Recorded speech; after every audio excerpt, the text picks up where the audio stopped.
Knowledge is that gift of the Holy Spirit that detaches us. We often think of knowledge as the acquisition of a particular discipline or subject, but the gift that the Spirit gives us is knowledge of how God thinks, how He regards life and things. It gives me an insight into the transitory nature of all that is created. The gift of knowledge puts heart in your Christianity.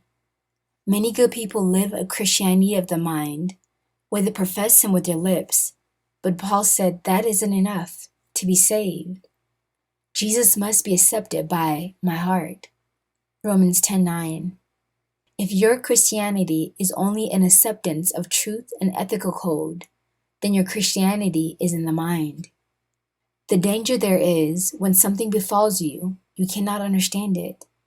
Your religion is peril. Our minds cannot reason everything out. Pain and suffering and famine, for instance. The gift of knowledge helps us find the pearl of great price, buried in the soil of adversity. The gift of knowledge gives me the awareness of one thing necessary in this life, my union with God and His kingdom. It makes us realize that this is not our home.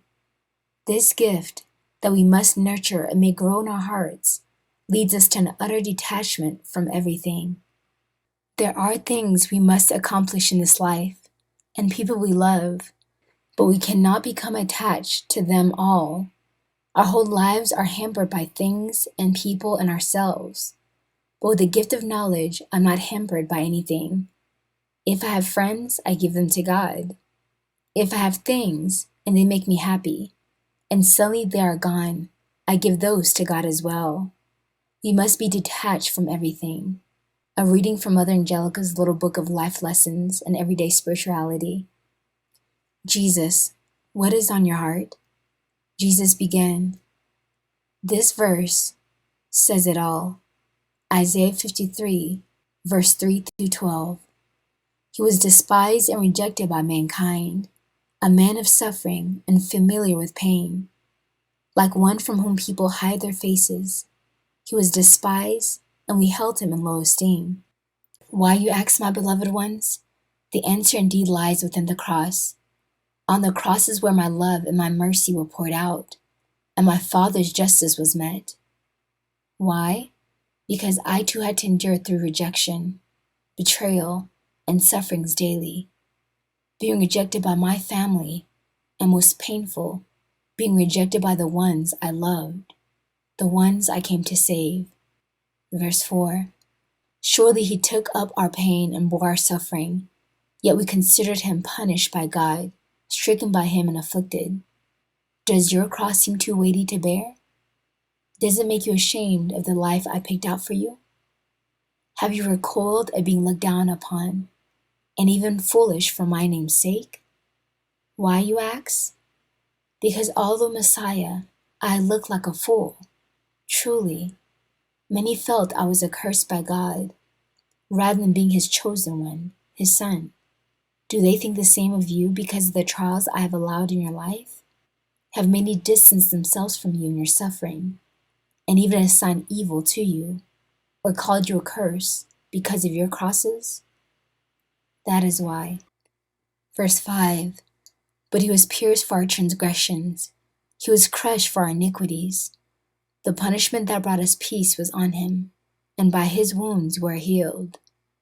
I was crushed for the sickness and ailments you carry now, the chronic pain, the terminal illness, and that disease. I was crushed for you, and carried the pain and symptoms of these within my body as I carried the cross, just to obtain the grace of peace in the midst of you carrying this thorn in your flesh, that you may be healed interiorly from the sickness of this world that has killed so many and is deteriorating many more souls to live for the things of this earth, to love the things of this earth, and not even consider what matters most, eternity, but rather worship and adore things that are fleeting. That is why I've caused this cross to save your life and that of your soul. Verse 6 and 7. We all like sheep have gone astray. Each of us have turned to our own way, and the Lord has laid on Him the iniquity of us all. He was oppressed and afflicted, yet he did not open his mouth. He was led like a lamb to the slaughter, and as a sheep before its shearers is silent, he did not open his mouth. In time of oppression and affliction, I gave you an example of how to respond and react.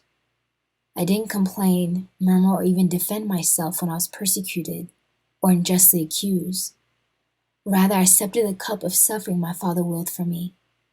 Silent I was to God, to my betrayers, to my accusers, and even to those whom I loved who neglected me. I didn't chide them, admonish them, or even judge them for what they did.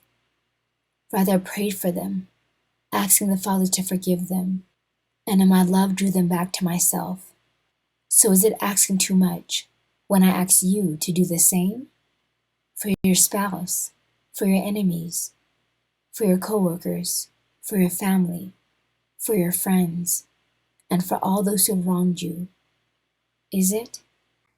Verse 8 and 9. By oppression and judgment he was taken away. Yet who of his generation protested? For he was cut off from the land of the living. For the transgression of my people he was punished. He was assigned a grave with the wicked, and with the rich in his death, though he had done no violence, nor was any deceit in his mouth. Why, you ask? Why have you been unjustly dealt with by those you loved, you say? Why did no one come to your defense, to your rescue, to comfort you, or even to understand the pain you were going through? Why did all your friends and loved ones leave you when you needed them the most? In the hour of need, you were left all alone. Verse 10 and 11. Yet it was the Lord's will to crush him and cause him to suffer. And though the Lord makes his life an offering for sin, he will see his offspring and prolong his days, and the will of the Lord will prosper in his hand. After he has suffered, he will see the light of life and be satisfied. By his knowledge, my righteous servant will justify many, and he will bear their iniquities.